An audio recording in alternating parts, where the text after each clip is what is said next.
Hormonal جو imbalance ہے وہ صرف خواتین کے لیے ہی صحت کے لحاظ سے خراب نہیں ہے بلکہ مرد حضرات دونوں کے لیے ایکولی یہ ہارمونل جو امبیلنس ہے یہ ہماری باڈی کے اندر ہوتا کیوں ہے اور کس طرح سے کون سے ایسے طریقہ علاج ہیں جن کو اپنا کر کے اور کون سے ایسے فارمولے ہیں گھر میں موجود اشیاء ہیں دیسی ٹوٹکے ہیں جن کے ذریعے ہم اس پہ قابو پا سکتے ہیں. تو اسی سلسلے میں آج ہمارے اسٹوڈیوز میں موجود ہیں جناب حکیم مزمل حسین عارف رضوی صاحب کو خاص طور پہ آج ہم نے اپنے پروگرام میں بلایا ہے. بہت شکریہ حکیم صاحب آپ آئے آپ نے وقت نکالا ہے. یہ جو ہارمونل امبیلنس ہے یہ کیا ہے یہ کیوں ہماری باڈی میں ہوتا ہے؟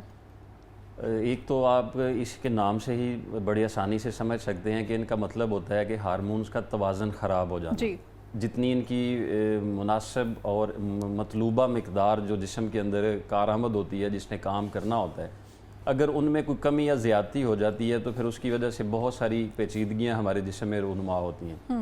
بہت سارے ہارمونز ایسے ہیں جو خواتین اور مرد دونوں میں جو ہے وہ کچھ مشترک ہوتے ہیں کچھ علیحدہ علیحدہ سے ہوتے ہیں. مطلب کچھ ہارمونز تو ایک ہی ہیں جو دونوں کے اندر کام کر رہے ہوتے ہیں, کچھ جو ہیں وہ علیحدہ علیحدہ سے ہوتے ہیں اور ان دونوں کی تبدیلیوں کے ساتھ جو ہے وہ جسم میں کافی سارے امراض جو ہیں وہ پیدا ہو جاتے ہیں. جی. اصل میں ان کا کام یہ ہوتا ہے اس کو اگر ہم آسانی سے تعریف سمجھ سکیں نا تو یہ ہوتے ہیں ڈاکیے کا کام کرتے ہیں. مطلب جیسے ایک پیغام رسانی کا کام کرتے ہیں. ہارمونز کا کام یہ ہوتا ہے کہ پورے انسانی جسم کے اعضاء کو کون کون سے وقت کون کون سی کتنی ذمہ داری ادا کرنی ہے یہ سارے ان تک پیغام پہنچاتے ہیں کہ اب تو تیار ہو جا تیرا یہ کام ہے تو اس کو پروڈیوس کر. اگر نہیں کر پا رہا ہوتا تو پھر اس کی طرف سے اس کو پیغام مکمل نہیں مل رہا اس وجہ سے ان میں تھوڑی سی تبدیلی رونما ہو جاتی ہے. امبیلنس ہو گیا. عمر کے بڑھنے کے ساتھ وہ خواتین ہوں مرد ہوں دونوں کی عمر کے بڑھنے کے ساتھ ساتھ ان کی مقدار میں چینجنگ آتی رہتی ہے. مطلب ان کی گروتھ بھی اس حساب سے بڑھتی ہے. لیکن جیسے ہی ٹین ایج میں کچھ تبدیلیاں رونما ہوتی ہیں خواتین میں اگر ان کے منتھلی سرکل کی بات کی جائے تو اگر ان میں کچھ پرابلم ایسے آ جائیں تو بھی اس میں کچھ انبیلنس ہونے کی جو ہے وہ کیفیت موجود ہوتی ہے. یا کچھ گلے کے امراض جو ہیں وہ کچھ ایسے مریض ہیں کہ ان میں کچھ مسائل پیدا ہو جائیں. گلڑ ہوتا ہے خاص طور گلڑ کا ہو جانا تھائرائیڈ کا بڑھ جانا یا کبھی کبھی ناک کی ہڈی کا بڑھ جانا بھی اس کے ساتھ ریلیٹڈ ہو جاتا ہے. اور یہ ہمارے یہاں تو کامن مسئلہ ہے بہت زیادہ ہو گیا وہ بڑھ جاتے ہیں اس سے بھی یہ مسائل ہو جاتے ہیں. تو پھر ہمیں سب سے پہلے ان چیزوں کو جب یہ بیماریاں اگر ہمارے جسم میں ہوں یعنی ہمارا منتھلی سرکل کچھ خواتین میں ہماری بہنوں بیٹیوں میں مسئلہ آ رہا ہو تو کبھی بھی اس کو ہچکچانا نہیں چاہیے ان کی طرف توجہ دینی چاہیے اور پہلے طور پر یہ دیکھنا چاہیے کہ کہیں ہمارے جو ہارمونز ہیں وہ تھوڑے ڈسٹرب تو نہیں ہو گئے ہیں یا کبھی ٹین ایج میں ہی اگر فیس پر بال آنا شروع ہو جاتے ہیں غیر ضروری چن پہ بال آنا شروع ہو جاتے ہیں. یہ بہت بڑا ایک مسئلہ ہمارے اس معاشرے میں بڑھتا جا رہا ہے. اور بڑی ہماری بیٹیاں وہ تھریڈنگ ویکس کروانے کے چکر میں اپنی پوری سکن کا جو ہے وہ نظام خراب کر دیتی ہیں. ہم حکیم صاحب نوٹس کرتے ہیں ہماری جو امیاں تھیں ہماری پھپھو تھیں ہمارے گھر میں جتنی بھی بڑی خواتین تھیں ان کے اتنی اچھی فائن سکن ہوتی تھی کوئی بال نہیں ہوتا تھا کوئی وہ ایک لواں سا ہوتا ہے وہ تو نیچرل ہے وہ تو ہونا چاہیے سافٹنس وہ اللہ پاک نے. حالانکہ وہ کام بھی بہت زیادہ کرتے ہاں جی تو وہ اس طرح سے بالوں کی گروتھ نہیں ہوتی تھی جو ہماری ہے اور جو اب کی جنریشن ہے ان میں تو گروتھ اتنی زیادہ ہے. ٹھیک ہے. مجھے ایک بزرگ کی بات بڑی اچھی لگی. وہ فرمانے لگے کہ پہلے جو مائیں ہوتی تھی نا وہ ماں بھی ہوتی تھی ٹیچر بھی ہوتی تھی ماں بھی ہوتی تھی ڈاکٹر بھی ہوتی تھی ماں بھی ہوتی تھی ڈسپینسر بھی ہوتی تھی ماں بھی ہوتی تھی اور وہ ایک انجینئر بھی ہوتی تھی ماں بھی ہوتی تھی اور ایک گھر کی پوری جس کو فورمین مطلب سارا ایک مینج اس نے کیا ہوا ہوتا تھا. ان کو سب معلوم ہوتا تھا کہ میری بچی اگر گرو کی عمر میں ہے تو اس کو میں نے کون سی خوراک دینی ہے اس کو کون سی چیزوں سے میں نے روکنا ہے ان کو کون سی چیزیں میں نے زیادہ دینی ہے. اب ہماری وہ توجہ نہ اپنے پر ہے نہ اپنے بچوں پر ہے جس کی وجہ سے پھر ہمارے لیے اس طرح کے مسائل پیدا ہو جاتے ہیں.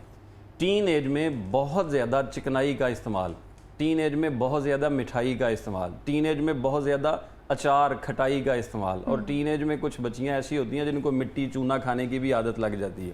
یہ والی چیز بھی جو ہوتی ہے یہ پھر جسم کے اندر بہت سارا ہارمونل ڈسبیلنس لے کے آ جاتی ہے جو پھر صرف اس عمر میں تو نقصان دے ہی رہی ہوتی ہے. کل کو پھر جب شادی ہوتی ہے اگلے گھر میں پہنچتے ہیں تو پھر اس میں بچے نہ ہونے کے جو مسائل ہوتے ہیں کنسیو نہ کرنا اس میں کافی سارے خطرناک جو ہیں وہ امراض پیدا ہو جاتے ہیں اور بدقسمتی کے ساتھ پھر سارا مورد الزام جو ہے وہ عورت کو ہی ٹھہرا دیا جاتا ہے کہ یہ ان کی ہی وجہ سے کہیں نہ کہیں مسائل پیدا ہو رہے ہیں. حالانکہ اس بچی بیچاری کی کیا غلطی ہے. حالانکہ ہارمونز کی ہی خرابی کی وجہ سے